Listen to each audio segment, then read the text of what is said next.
Dairy farm স্থাপনের পরিকল্পনা নিয়ে ভাবছেন? শুরুতেই যে বিষয়গুলো আপনাকে চমকে দিতে পারে তার মধ্যে অন্যতম হল ভূমি অধিগ্রহণ। ভাড়া নেওয়ার সিদ্ধান্তে প্রাথমিক খরচ তুলনামূলক কম দেখাতে পারে, তবে দীর্ঘমেয়াদে জমি কেনা অধিক লাভজনক এবং ভবিষ্যতে সম্প্রসারণের জন্য নিরাপদ বিনিয়োগ হিসেবে বিবেচিত। বিশেষ করে অবস্থান ও ভবিষ্যৎ বাজার প্রবণতা মূল্যায়ন করে জমি নির্বাচনের গুরুত্ব অপরিসীম। একটি উপযুক্ত স্থান ভবিষ্যতে দুধ বিপণন, পরিবহন এবং সম্প্রসারণ সহজ করে দেয়।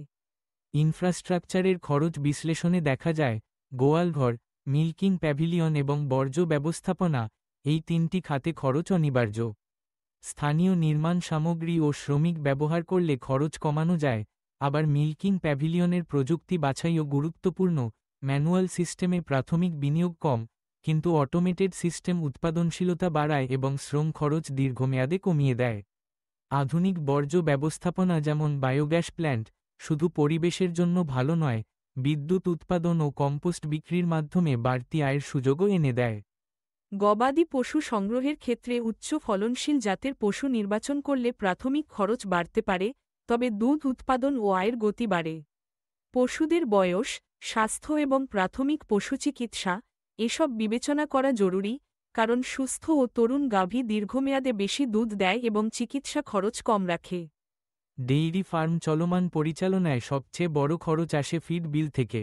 বাজারে কাঁচামালের দাম ওঠানামা, নিজস্ব ঘাস উৎপাদন এবং পরিপূরক ফিড ব্যবস্থাপনা এই তিনটি চ্যালেঞ্জ মোকাবিলায় দক্ষতা জরুরি।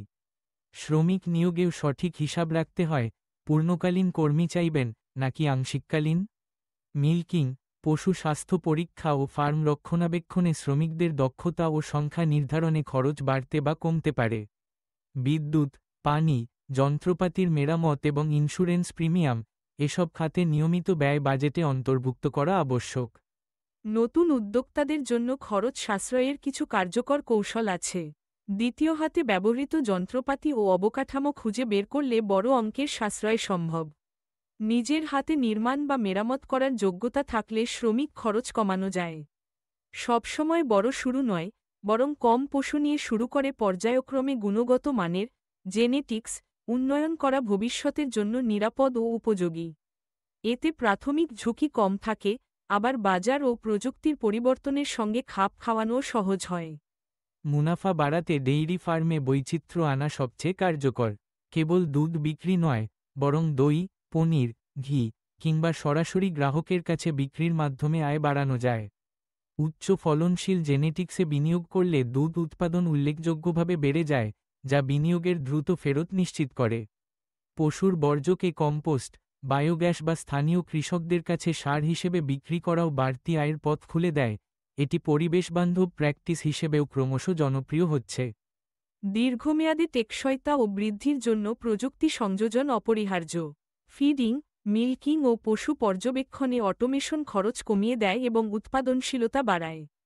পরিবেশবান্ধব প্রযুক্তি, যেমন জৈব সার ব্যবহার বা শক্তি সাশ্রয়ী যন্ত্রপাতির সংযোজন, কেবল ইনপুট খরচ কমায় না, সচেতন ভোক্তার কাছে ফার্মকে আরও আকর্ষণীয় করে তোলে।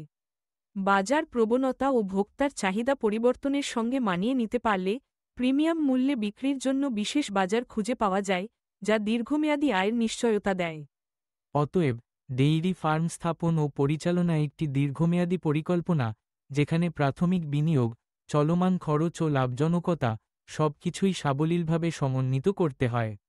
আধুনিক প্রযুক্তি, সাশ্রয়ী কৌশল এবং বাজারের সঙ্গে তাল মিলিয়ে চলাই সফল ও টেকসই ফার্মের মূল চাবিকাঠি।